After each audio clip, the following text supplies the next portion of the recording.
Is distinct from a view of body or of personhood in which a person is actually a team of the mind and the body, and they both have to work together to pull it off.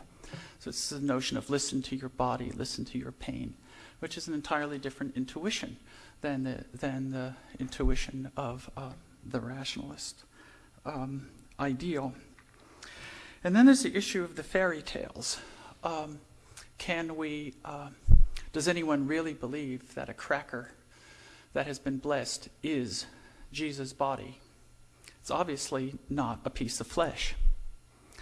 The spirit of the teaching, though, of St. Paul is that we are all of one body, that everyone within a Christian community is of one body. It's an extended passage. It's a beautiful passage, and it has to do with the claim that as members of a Christian community, we all suffer if one of us suffers, and no one individual from the community can be amputated without the community as a whole suffering.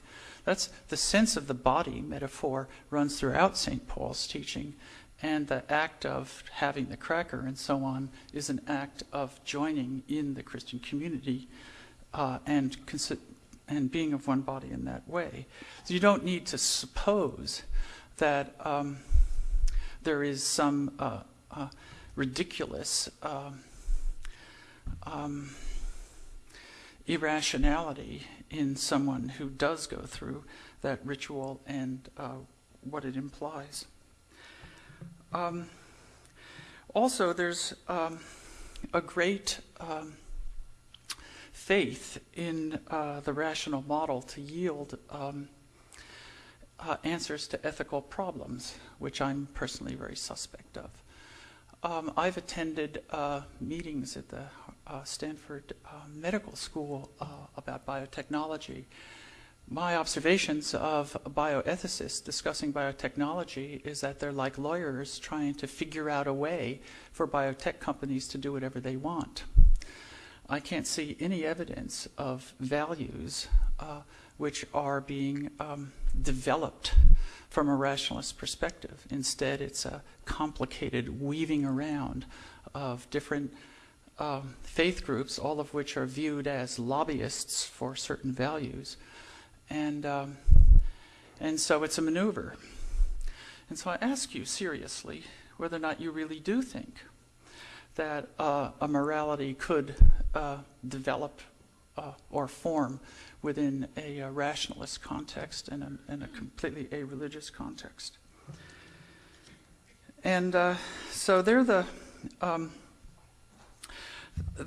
main points that I wish to mention, is that I think that there has been so far, if I look at the chess table and the pieces on the table, an exaggerated and highly rose-colored picture of the capability of science that's been put on the table. And I think that there's a ludicrous caricature of people of faith that has been put on the table. And I don't think either is accurate. And I invite you, if you're interested actually in us, actually there's another point I need to mention. And that is concerning the accuracy of science. Someone made the remark that when they read Physics Review, they see a bunch of junk papers and they don't worry about it. And that because they know it'll be found out. But actually the same might be said about teachings from the Bible as well, is that at any one time there are a number of teachings from the Bible that are incorrect. And if you actually do bother to read the Bible, it's very helpful in being able to sort out the claims that are being made about the Bible that are not actually there. But the bigger issue is whether or not the suite of hypotheses that are being considered by scientists actually do explore the hypothesis space very well. And the homogeneity of our peer group is definitely preventing us from laying on the table hypotheses about nature which have a good chance of being correct.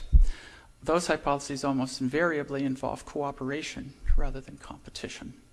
They involve cooperation rather than selfishness. They emphasize the body rather than the gene, the body and teams rather than replicators. Now, as we all know, the sociology of science is not welcoming to hypotheses which really do differ from those that are taken as accepted. Basically, the sociology and the peer review system and the grant awarding system rewards the generation of hypotheses that extend those held by the power centers. Now, in connection then, just to close on this note and to close the circle here, if you do look at the science of gender and sexuality in biology, it's almost surely incorrect top to bottom.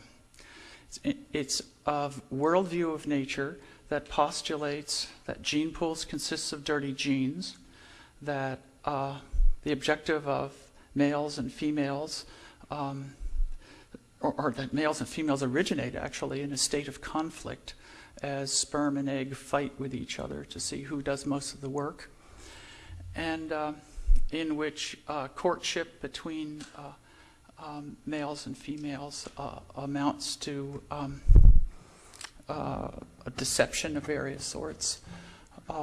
Alternative expressions of gender and sexuality are discussed in pathologizing narratives. And the application to humans is, of course, particularly funny because the human brain is explained as the human equivalent of the peacock tail, which, of course, poses a problem for why women have brains, because female peacocks don't have a tail, and so the existence of a male ornament in a female is problematic evolutionarily. So, of course, the answer is that females have brains to admire the brains of males. And you see the ludicrous and the idiocy that is associated with this ever enlarging body of narrative and not data about sex roles. And so in our time, I invite you to look at that body of literature and see it as fundamentally flawed, not fixable, and reflecting the bias of a basically sexual selection theory is locker room bravado projected onto animals and then retrieved from animals as though a fact of nature. So I invite you to see the extent to which there is bias and prejudice within science, and that we as scientists, as well as citizens, have a lot to gain by fostering a dialogue between science and religion. Thank you. Thank you. Thanks, Dan.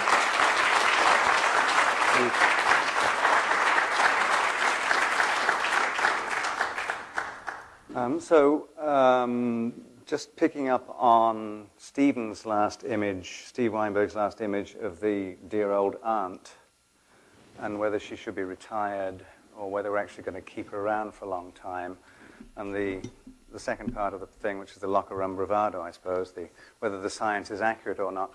When we were talking at lunch, Richard, you were motivated to respond to the Weinberg thing on the dear old aunt, and my sense was that you thought it was perfectly fine for the dear old aunt to be given the hook, and we should move on to something that... Would you like to expound on that?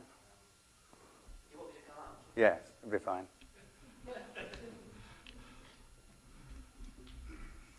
So Richard Dawkins is the Charles Simonyi Professor for the Public Understanding of Science at the University of Oxford, and the author most currently of The God Delusion. Well, I've been called out. I hadn't prepared anything.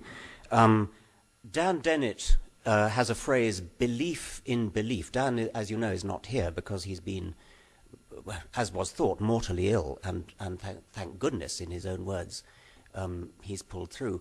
One of the more memorable phrases of his book, Breaking the Spell, is this thing, belief in belief.